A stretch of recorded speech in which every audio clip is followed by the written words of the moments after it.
کرنی ہے پوجا ایسا لوڑی نہیں زمانے دی چمنی ہے روز مٹی یہ دے آستانے دی۔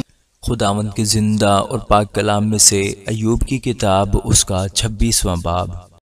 تب ایوب نے جواب دیا، جو بے طاقت ہے اس کی تو نے کیسی مدد کی، جس بازو میں قوت نہ تھی اس کو تو نے کیسا سنبھالا، نادان کو تو نے کیسی صلاح دی اور حقیقی معرفت خوب ہی بتائی۔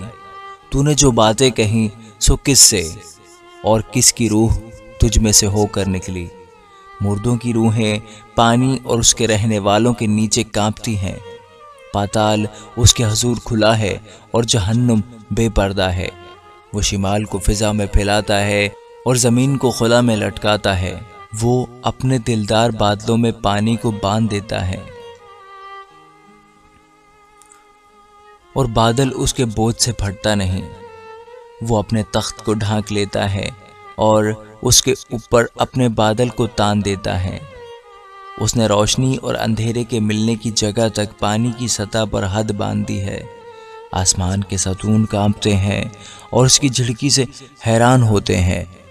وہ اپنی قدرت سے سمندر کو موجزن کرتا اور اپنے فہم سے رہب کو چھید دیتا ہے۔ اس کے دم سے آسمان آراستہ ہوتا ہے۔ اس کے ہاتھ نے تیزرو سانپ کو چھیدا ہے۔ دیکھو، یہ تو اس کی راہوں کے فقط کنارے ہیں اور اس کی کیسی دھیمی آواز ہم سنتے ہیں، پر کون اس کی قدرت کی گرج کو سمجھ سکتا ہے؟ آمین۔